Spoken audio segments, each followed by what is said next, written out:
Today we're joined by Tim McMillan in Calgary. Tim is President and CEO of Canadian Association of Petroleum Producers. And by the way, Canadian oil and gas production represents revenues of about $120 billion a year. Tim, welcome to Oil and Gas 360. Oh, thank you for having me. What do you think is the main takeaway? What's the primary takeaway from Friday's announcement?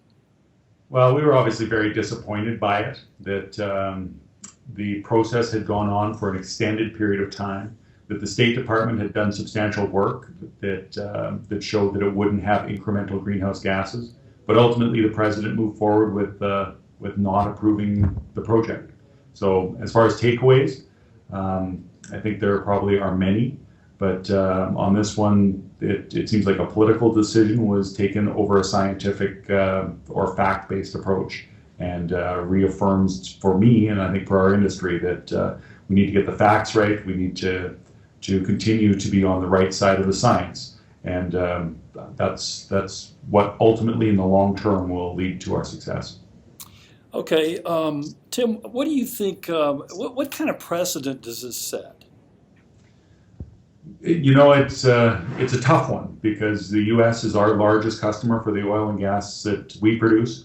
We are your largest customer when you're exporting outside of the U.S. into the east coast of Canada. So as far as a precedent, I hope it isn't a precedent, that we have 100 years of important trade between our nations, that the oil and gas are the largest exports we send to your country. And over the last several years, we have increased that capacity and that trade in both directions. And to have this result last Friday flies in the face of all of that positive net benefit for both countries. And I certainly hope it isn't a precedent. Okay, kind of getting a little more specific, what do you think? What does this mean for the Canadian midstream industry going forward? I mean, what do you think are the kind of the net effects as we progress past this? I think that the midstream is crucial to our success. At CAP, we represent the upstream producers. Right.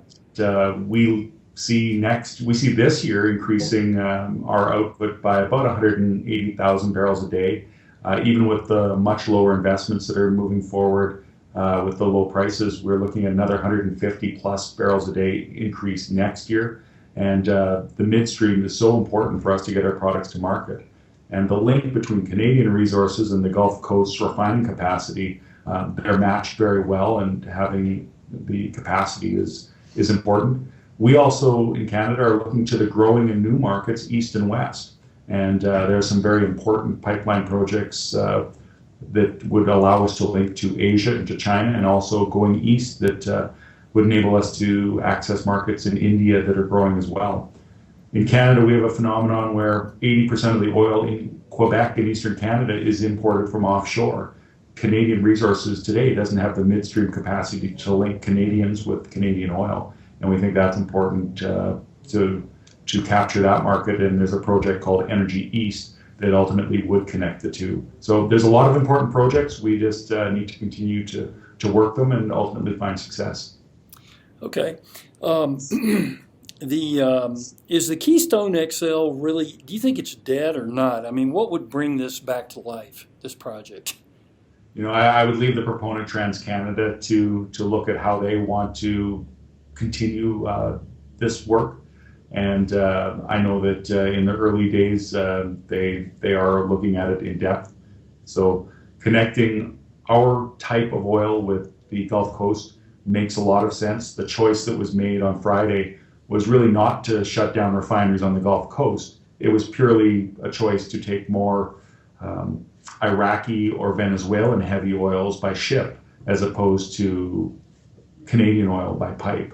And I think that the economic rationale, the energy security rationale are still very strong, and connecting the two still makes a lot of sense. Right. Why do you think this one project, the Keystone XL, became such a polarizing kind of symbol compared to any other oil or natural gas pipeline? Yeah, I think there's probably a lot of reasons for it. The fact that it stretched out for 7 years allowed many people to attach their beliefs or their concerns to it. and allowed it to become somewhat symbolic for those that were supporting it and those that were opposing it as well. Probably some lessons to be learned there for all parties, and that's the stage we're at right now. Is we need to learn the lessons from this project on how we get successful, high quality projects moved forward successfully. Okay. Do you think the decision to reject the Keystone XL will affect Canada and U.S. oil and gas business kind of going forward, together, like you were alluding to earlier? We've had a long history of it.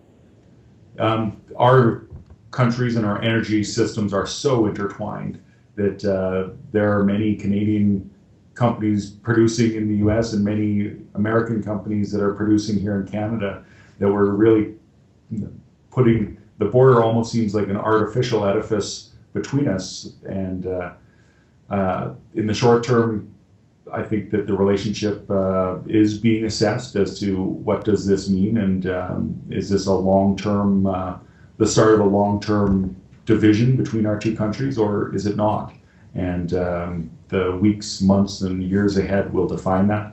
But I think that we have such strength to build upon with the ongoing trade, with the interconnectedness of our industry.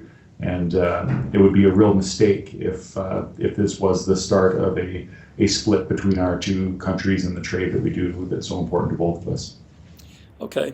What about the investment decisions down the road, as new projects come about or get to the drawing boards? How will Canadian companies look at future projects that need U.S. government approval?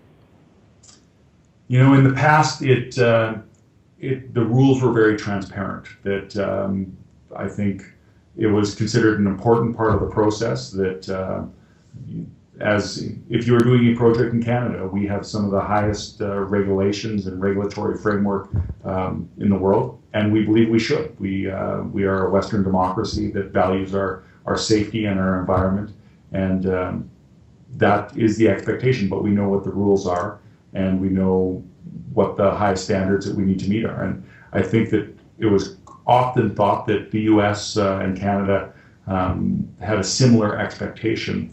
The result we got Friday, I think, makes people reassess, does this add an increased level of risk to a project when you have to have that presidential permit, as well as meeting the high regulatory standards and safety standards that we all accept as appropriate. And if this is a one project challenge where the rules just didn't apply like it has in the past, I think that's one thing. If this is now a systemic changing of the landscape and changing of the rules for all companies and all trade between the two countries, that will certainly have an effect, I think, on both nations that isn't positive. Okay. Okay, Tim, last question. What's your view of Canada's new Prime Minister as far as, what will Mr. Trudeau's leadership mean for the Canadian oil and gas industry and the upstream side particularly? Well, he had just taken on his responsibilities last week, and very quickly some of the energy issues are coming to the floor. The day after he was sworn in, the Keystone announcement came out. We have the Paris conference, which is going to have some potential reflection on the oil and gas industry worldwide, is happening in December. So we have been working with all parties, but with the Liberal Party, in which Prime Minister Trudeau is now our Prime Minister, for some period of time. And I think the time will tell, but we have an important and a good story to tell. We invest in technology, we improve our performance, and ultimately we look forward to working with the new Prime Minister on ensuring he understands our industry and that we understand their priorities as well.